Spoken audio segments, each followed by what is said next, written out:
کہ ان کے کچھ کھانے پینے کا انتظام کیجیے۔ میرے عزیز دوستوں، محبت دیکھو رسول کی، اتنی تکلیف ہے، اتنی مار پڑی ہے، اتنے غم سے نڈھال ہیں، آنکھیں کھلی ہیں تو سب سے پہلے زبان پر محمد کا نام آ رہا ہے، اور اس کے بعد میں یہی نہیں ہوتا ہے، پورا دن بے ہوشی کے عالم میں گزرنے کے بعد آپ کی والدہ ماجدہ کچھ بنا کر لاتی ہیں، بیٹا کھا لو، ماں کی محبت ہے۔ ابھی آپ بھی مسلمان نہیں ہوئی تھیں، آپ کی والدہ ماجدہ مسلمان نہیں ہوئی تھیں ابھی تک، 40 کی تعداد پوری ہوئی ہے، لاتی ہیں بیٹا کھا لو، بیٹے کی محبت ہے، بہت پریشان ہوتی ہیں، بیٹا کھا لو۔ صدیق اکبر نے کہا کہ بتاؤ میرے محبوب کا حال کیا ہے، کھانا بعد میں کھاؤں گا، پہلے میرے محبوب کے بارے میں بتاؤ، میں جب تک رسول اعظم صلی اللہ علیہ وسلم سے ملاقات نہیں کر لوں گا جب تک ایک نوالا بھی اپنے منہ میں ڈالنے کو تیار نہیں ہوتا ہوں۔ یہ محبت ہے رسول اعظم سے۔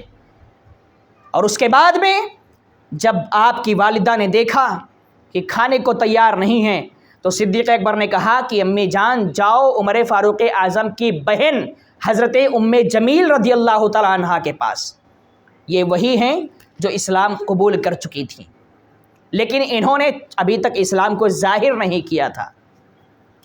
صدیق اکبر رضی اللہ تعالیٰ عنہ کی والدہ جو ہے چلتے ہوئے ام جمیل رضی اللہ تعالیٰ عنہ کے پاس جاتی ہیں، اور صدیق اکبر نے کہا جاؤ پوچھ کے آؤ کہ حضور کا حال کیا ہے۔ اب یہ جب گئیں تو ام جمیل ڈر گئیں کہ اگر میں حضور کے بارے میں بتاؤں گی تو ان کو پتہ چل جائے گا کہ میں بھی مسلمان ہو گئی، اور کہیں ایسا نہ ہو جا کر لوگوں کو بتا دیں اور لوگ مجھ پر حملہ کر دیں۔ تو وہ کہتی ہیں، کچھ نہیں بولتی ہیں، کہتی ہیں اگر آپ اجازت دیں تو میں آپ کے ساتھ چلوں، صدیق اکبر کی حالت معلوم کروں، ان سے ملاقات کروں۔ سوچا کہ جب وہاں جاؤں گی تو انہی کو بتا دوں گی کہ حضور کا حال کیا ہے۔ اب یہ حضرت ام جمیل رضی اللہ تعالیٰ عنہ صدیق اکبر رضی اللہ تعالیٰ عنہ کی والدہ کے ساتھ آپ کے گھر تشریف لاتی ہیں۔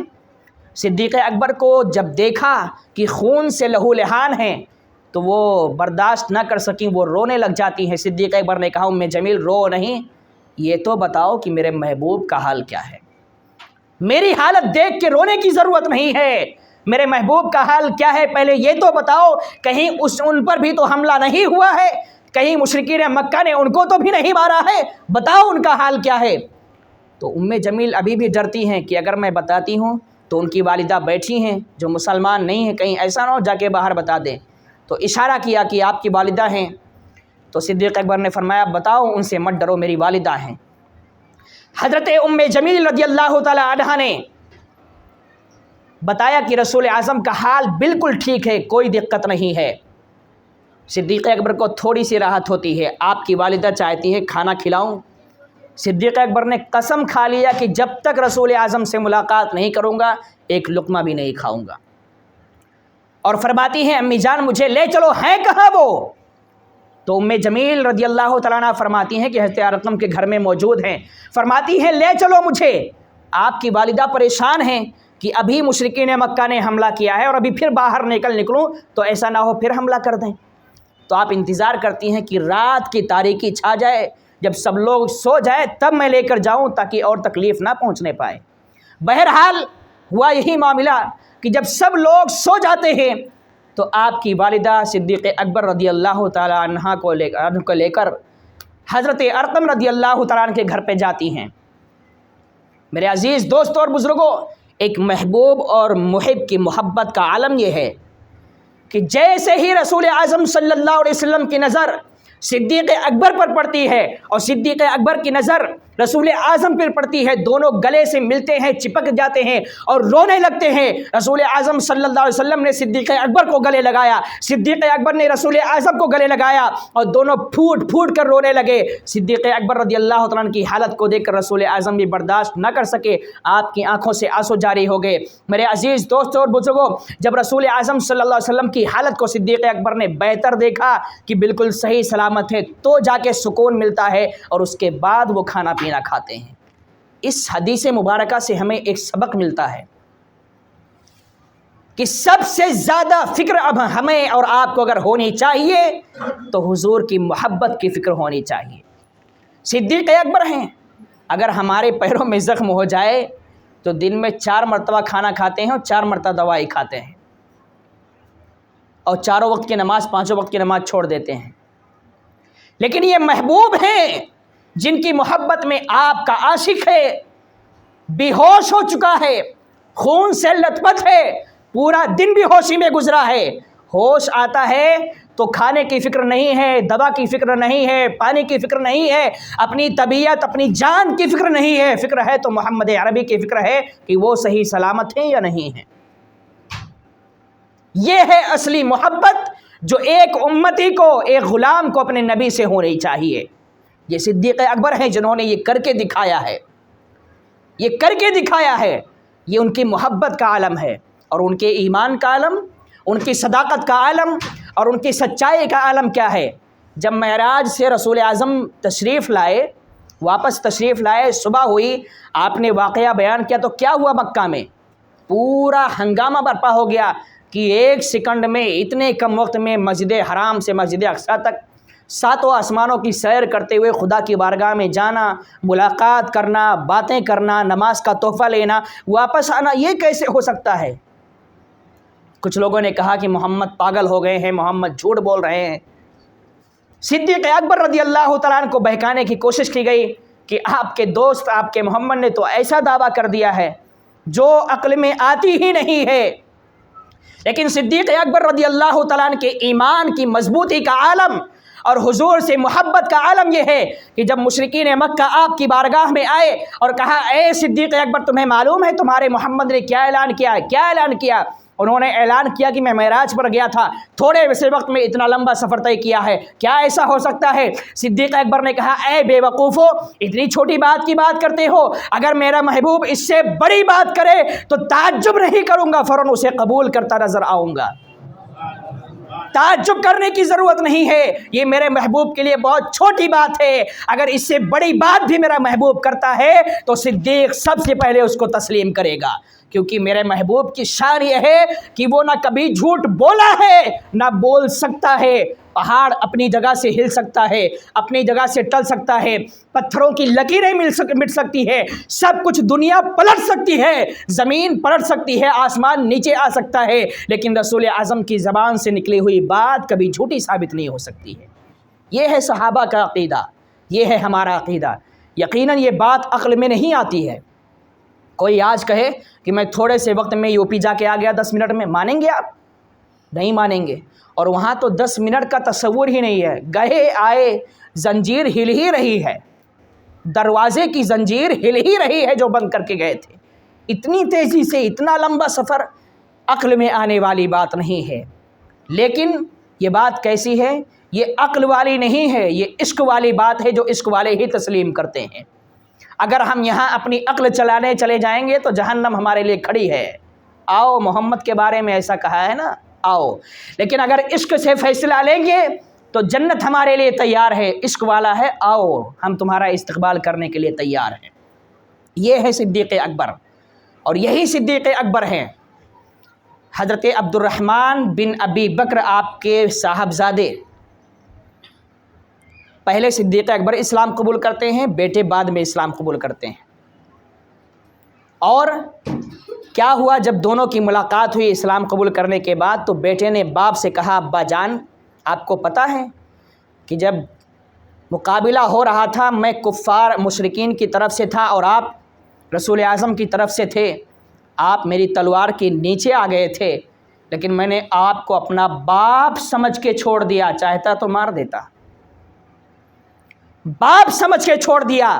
لیکن ایمانی جذبہ اور محبت رسول دیکھو، صدیق اکبر پلٹ کے جواب دیتے ہیں بیٹا تو نے باپ سمجھ کے چھوڑ دیا، لیکن اگر تو میری تلوار کے نیچے آتا تو میں بیٹا سمجھ کے چھوڑتا نہیں، دشمن رسول سمجھ کے تجھے اڑا دیا ہوتا،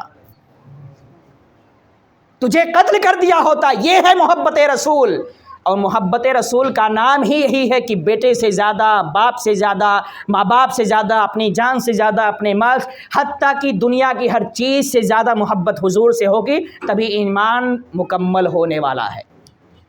ہمارا ایمان آج ادھورا ہے، اور کیوں ادھورا ہے؟ اسی لیے ادھورا ہے کہ جو صحابہ کرام نے کیا وہ ہم نہ کر سکے، کر بھی نہیں سکتے ہیں، لیکن کم از کم ان کے نقش قدم پر چل تو سکتے ہیں، اپنا ایمان نبی کے تعلق سے مضبوط تو کر سکتے ہیں۔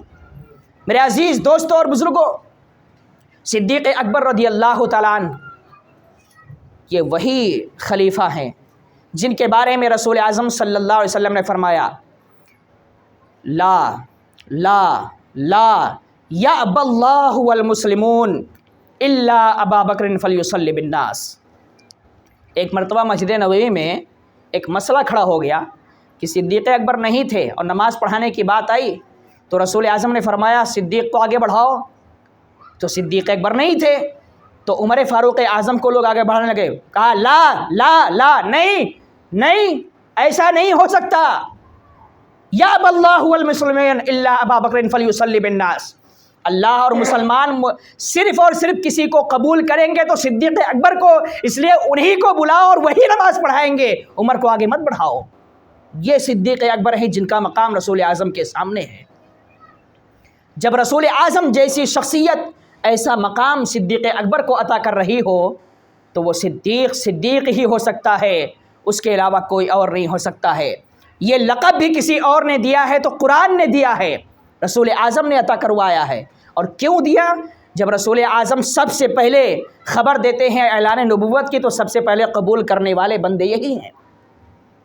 یہ صدیق اکبر رضی اللہ تعالیٰ عنہ ہیں جن کے عشق اور محبت کا عالم یہ ہے کہ آپ اپنی بیماری کے عالم میں دنیا سے جانے سے پہلے ایک وصیت کر کے جاتے ہیں۔ ایک محبوب کی محبت کا عالم دیکھو، وصیت کیا تھی؟ حضرت عائشہ صدیقہ آپ کی صاحبزادی فرماتی ہیں کہ میرے والد ماجد 7 جمادی الاخری کو آپ کی طبیعت خراب ہوتی ہے، آپ نہاتے ہیں، غسل کرتے ہیں اور سردی کا موسم تھا اور اسی وجہ سے آپ کی طبیعت بگڑ جاتی ہے، سردی کا اثر ہو جاتا ہے اور طبیعت بگڑتے بگڑتے 7 سے 22 تک آپ کی طبیعت خراب رہتی ہے اور 22 کو آپ کا وصال ہو جاتا ہے۔ جب وصال ہوا تو وصال سے پہلے صدیق اکبر نے ایک وصیت کی تھی۔ وصیت کیا تھی؟ چند صحابہ کو بلایا اور چونکہ حضور سے اتنی محبت تھی کہ وصیت کرنا آپ کے لیے ضروری بھی تھا، وصیت کی کہ یار دیکھو جب میرا انتقال ہو جائے، میرا وصال ہو جائے تو مجھے کہیں اور مت لے جانا، ایسے ویسی جگہ پہ کہیں پہ دفن مت کر دینا، میری خواہش ہے کہ میں مصطفیٰ کے قدموں میں دفن کیا جاؤں۔ سوال یہ پیدا ہوا کہ مصطفیٰ کے قدموں میں دفن کیسے کیا جائے گا، اجازت کس سے لی جائے گی؟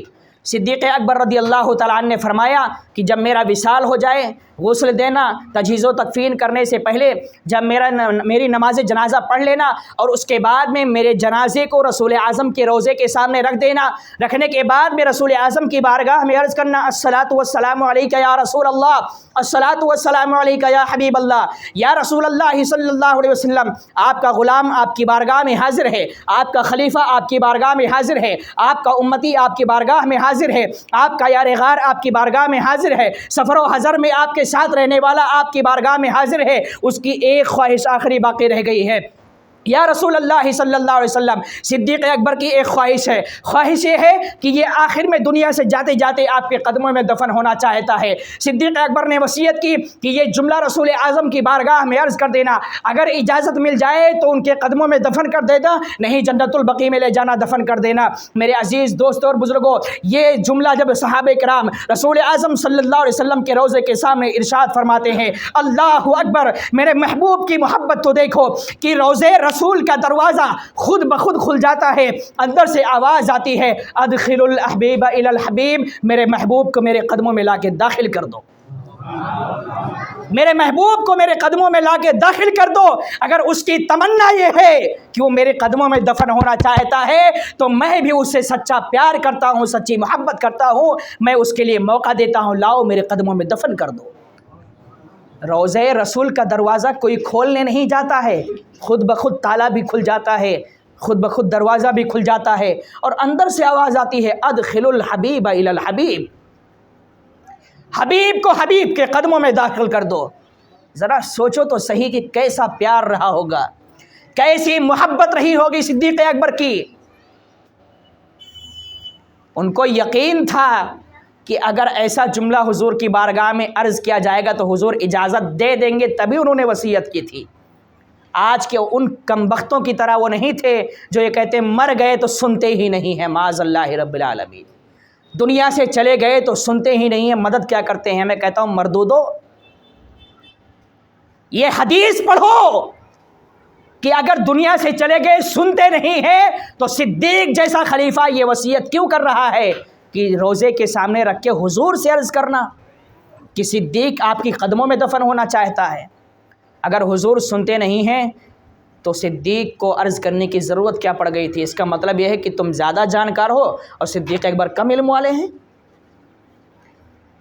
اس حدیث سے تو سیدھے یہ پتہ چلتا ہے کہ حضور سنتے بھی ہیں اور جو جو کہو وہ کرتے بھی ہیں۔ سوال یہ پیدا ہوتا ہے اگر مدد نہیں کرتے تو دروازہ کھولنے کون آیا؟ اگر سنتے نہیں تو آواز کہاں سے آئی؟ جو لوگ آج یہ کہتے ہیں نا کہ حضور مر کر مٹی میں مل گئے معاذ اللہ، ان سے کچھ مت مانگو، ان سے کچھ کرنا مت کہو، وہ کچھ نہیں کر سکتے ہیں، انہی سے یہ کہنا چاہتے ہیں کہ کچھ نہیں کر سکتے تو تمہارے ابا گئے تھے وہاں پہ آواز دینے کے لیے کہ لاؤ صدیق اکبر کو دفن کر دو۔ دروازہ کھولنے کون گیا تھا بھائی؟ ان کے آباء و اجداد گئے تھے قبروں سے اٹھ کر کہ صدیق کے بارے میں آواز دی جا رہی تو چلو ہم کھول دیتے ہیں۔ وہ کوئی اور نہیں تھا، وہ میرا محبوب ہی تھا جو اپنی کرامتوں اپنی معجزات کے ذریعے دروازہ بھی کھول رہا ہے اور آوازیں بھی دے رہا ہے اور اپنے محبوب کو اپنی بارگاہ میں بلا بھی رہا ہے۔ یہ میرے محبوب کی شان ہے، یہی تو حضور کی شان ہے کہ عام انسان ان کے برابر ہو نہیں سکتا ہے، عام انسان ان کا مقابلہ کر نہیں سکتا ہے، اور جو ان کا مقابلہ کرنا چاہے اس کے لیے ہی تو جہنم ہے، اسی کے لیے تو جہنم بنائی گئی ہے۔ جو ان کا مقابلہ کرے، جو ان سے آگے بڑھے، جو ان کی باتوں کو نہ مانے، اسی کے لیے تو جہنم بنائی گئی ہے۔ اسی لیے ہمارا عقیدہ یہ ہے اور کوئی غیب کیا تم سے نہا ہو بھلا، جب نہ خدا ہی چھپا تم پہ کروڑوں درود۔ جب میرے محبوب کی آنکھوں کی طاقت یہ ہے کہ حضرت آدم سے لے کر عیسیٰ علیہ السلام تک کوئی اللہ کو نہیں دیکھ پایا، اور میرا محبوب اتنا طاقتور ہے کہ اپنی نگاہوں سے خدا کو بھی دیکھ کے آ گیا، باتیں کر کے بھی آ گیا، نماز کا تحفہ لے کر بھی آ گیا۔ جب وہ اتنا طاقتور ہے کہ خدا کو دیکھ سکتا ہے تو پھر خدا کی بنائی ہوئی چیزوں کو کیوں نہیں دیکھ سکتا ہے؟ کبھی سوچا ہم نے بھائی جب سب سے بڑی ہستی جس نے ساری کائنات کو بنایا ہے، جب میرا محبوب اسی کو دیکھ رہا ہے، اسی سے باتیں کر رہا ہے، جب وہی اس سے نہیں چھپا تو اس کی بنائی ہوئی چیزیں کیسے چھپ سکتی ہیں؟ اور یاد رکھو یہ تو رسول اعظم کی بات ہے۔ میں کہتا ہوں اگر غیب کا ایک سیکنڈ کے لیے کوئی انکار کر دے، ایک سیکنڈ کے لیے، مسلمان نہیں رہ سکتا ہے، کیونکہ اسلام اور ایمان کی بنیاد جو ہے وہ غیب پر رکھی گئی ہے۔ غیب کا مطلب کیا؟ بغیر دیکھے مان لینا۔ ہم نے خدا کو دیکھا نہیں، مانا ہے کہ نہیں مانا ہے؟ کوئی کہہ دے میں دیکھا نہیں تو مانوں کیوں؟ تو پھر یہی آئے گا نا اعدت للکافرین، انکار کرنے والوں کے لیے عذاب تیار کر دی گئی ہے، اور جیسے ہی وہ جسم اور روح کا سلسلہ ان کا ختم ہوگا جھونک دیا جائے گا۔ نہیں دیکھا تھا تو نہیں مانا نا، اسی لیے یہ جگہ ہے۔ رسول اعظم کو ہم نے نہیں دیکھا، 1450 سال پہلے پردہ فرما گئے، محبت ہے کہ نہیں ہے؟ مانتے ہیں کہ نہیں مانتے ہیں؟ باتوں پر عمل کرتے ہیں کہ نہیں کرتے ہیں؟ یہی تو غیب ہے یار، اتنا غیب تو ہم بھی جانتے ہیں، ہم بھی جانتے ہیں، آپ بھی جانتے ہیں۔ اتنا غیب جب ہم اور آپ جانتے ہیں تو میرے محبوب کی بات تو چھوڑ دو۔ جنت و دوزخ کو دیکھا ہے ہم نے؟ نہیں دیکھا ہے، مانتے ہیں نا کہ ہے۔ اگر کوئی انکار کر دے تو اسلام سے خارج ہو جائے گا۔ تو بغیر دیکھے کسی بات کو مان لینا یہی غیب ہے، اور ہم نے بغیر دیکھے مانا، اس کا مطلب یہ کہ ہم دیکھے نہیں پھر بھی ہم جانتے ہیں ان چیزوں کو۔ تو جب ہم بغیر دیکھے ان چیزوں کو جانتے ہیں تو میرا محبوب کیوں نہیں جانتا ہوگا؟ یہ میرے محبوب کی بات تو بہت دور کی بات ہے۔ آ جاؤ صدیق اکبر کے غیب کی بات بتاتا ہوں۔ حضرت عائشہ صدیقہ رضی اللہ تعالی عنہا فرماتی ہیں کہ میرے ابا جان کا جب وصال ہونے والا تھا، دنیا سے پردہ فرمانے والے تھے، تو 2 کرامتیں آپ کی ظاہر ہوئی۔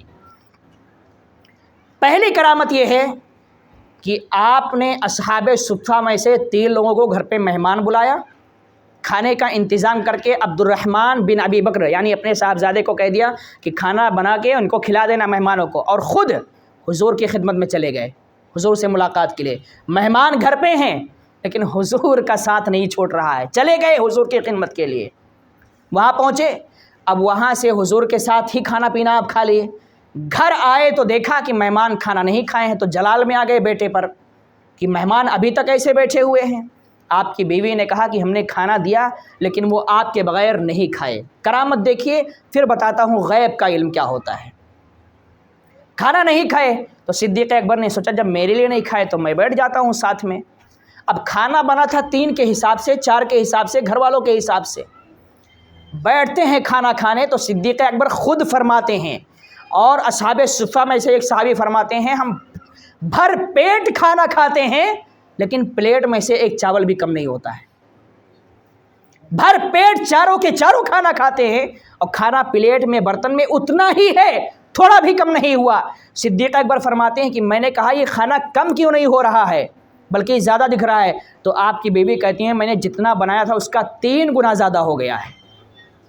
کرامت دیکھیے, 3 گنا زیادہ, بھر پیٹ کھایا بھی 3 گنا زیادہ بھی. صدیق اکبر کہتے ہیں موقع اچھا ملا, چلو حضور کی بارگاہ میں کھانا پیش کر دیتے ہیں. حضور کی بارگاہ میں کھانا لے کر گئے. اتفاق ایسا ہوا کہ صبح میں ایک لشکر کہیں جانے والا تھا.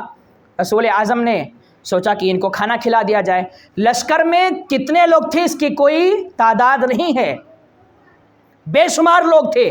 وہی کھانا اس لشکر کے سامنے بھی رکھا گیا, سب نے پیٹ بھر کے کھایا, ابھی بھی کھانا کم نہیں ہوا. سارا کھانا ویسے کہ ویسے, اور سب کھاتے بھی جا رہے ہیں, کھاتے بھی جا رہے ہیں, کھانا کم نہیں ہو رہا ہے. رسول اعظم صلی اللہ علیہ وسلم نے بھی یہ منظر دیکھا کہ میرے صدیق کیا یہ مقام ہے کہ جس کھانے پہ ہاتھ لگا دیا وہ کھانا کم ہونے کو تیار ہی نہیں ہو رہا ہے, سب کے پیٹ کو بھرتا بھی جا رہا ہے اور بڑھتا بھی جا رہا ہے, ختم ہونے کا نام ہی نہیں لے رہا ہے. یہ آپ کی کرامت ہے. اور حضرت عائشہ صدیقہ فرماتی ہیں کہ میرے والد ماجد جب آپ بیمار ہوئے, آپ کو یقین ہو گیا کہ میں دنیا سے پردہ فرما جاؤں گا, ظاہر سی بات ہے جب آدمی کو یقین ہوتا ہے تبھی وہ کوئی وصیت کرتا ہے. آپ کو پتہ چل گیا کہ میں اب اسی بیماری میں دنیا سے چلے جاؤں گا. آپ نے اپنی بیٹی کو بلایا, بیٹے کو بلایا اور کہا ہم نے جو بھی مال چھوڑا ہے تم کو اس کا وارث بنا کے جاتے ہیں, لیکن یاد رکھو اے عائشہ تمہاری 2 بہن ہیں. حضرت عائشہ پریشان ہو جاتی کہ میں تو اکیلے ہی ہوں, میری بہن کہاں سے آ گئی. غور سے سنیے گا صدیق اکبر کا علم غیب. فرماتے ہیں صدیق اکبر کی بیٹی پریشان ہونے کی ضرورت نہیں ہے, 2 بہن اور 1 بھائی ہو, قرآن کے مطابق حصہ بانٹنا. حضرت عائشہ سوال کر بیٹھتی ہیں ابا جان میری دوسری بہن ہے کہاں, میں تو اکیلی ہوں. فرماتے ہیں کہ تمہاری جو سوتیلی ماں ہیں ان کے پیٹ میں جو بچہ ہے وہ بیٹی ہے, بیٹی جب پیدا ہوگی وہ تمہاری بہن ہوگی, اس کا بھی حصہ لگایا جائے گا. مجھے بتاؤ کہ ماں کے پیٹ میں کیا ہے. یہ مشینیں آج نکلی ہیں, مشینیں آج نکلی ہیں, اس دور میں کوئی مشین نہیں. دیکھنے بھی نہیں گئے تھے صدیق اکبر, کیسے پتہ کر لیا کہ ان کے پیٹ میں بچی ہے بچہ نہیں ہے. اور پیدائش سے پہلے ہی اس کا حصہ بھی لگا رہے ہیں کہ میں دنیا سے تو جا رہا ہوں لیکن عائشہ یاد رکھنا تم اکیلی نہیں ہو, 2 ہو, برابر حصہ اس کو بھی دینا. حضرت عائشہ صدیقہ رضی اللہ تعالیٰ عنہ فرماتی ہیں کہ مجھے یقین ہو گیا کہ میرے ابا جان نے جب یہ کہہ دیا کہ ان کے پیٹ میں بچی ہے تو میرا عقیدہ یہ ہے کہ وہ بچی ہی ہوگی, بچہ نہیں ہو سکتا ہے. یہ صدیق اکبر کا علم غیب تھا کہ بغیر دیکھے بتایا کہ پیٹ میں بچی ہے. یہ اللہ کے خلفاء, اللہ کے رسول کے خلفاء, صحابہ, ان کے چاہنے والوں کا یہ عالم ہے کہ بغیر دیکھے سب کچھ جان لیتے ہیں. تو میرے محبوب کا عالم کیا ہوگا. محبوب پر انگلیاں اٹھانے سے پہلے ہمیں یہ سوچنا چاہیے کہ ہم کہاں پر انگلیاں اٹھا رہے ہیں, کہاں پر ہماری انگلیاں اٹھ رہی ہیں. میرے عزیز دوستوں اور بزرگوں, صدیق اکبر رضی اللہ تعالیٰ عنہ کے پردہ فرمانے کا وقت قریب آ گیا. آپ دنیا سے پردہ فرما جاتے ہیں, آپ کا وصال ہو جاتا ہے. 22 جمادی الاخری کو آپ دنیا سے پردہ فرما گئے. اب جب آپ دنیا سے پردہ فرمائے تب مسلمانوں پہ ایک غم آ گیا. مسلمان غم سے نڈھال ہو گئے, کریں تو کیا کریں, اب کیا کریں. امیر المؤمنین 2 سال 2 مہینے کچھ دن خلافت کے منصب پر فائز تھے اور آپ دنیا سے پردہ فرما گئے. آپ لوگ ادھر نہ دیکھیں, ادھر متوجہ رہیں تو اچھا لگے گا ہمیں بھی.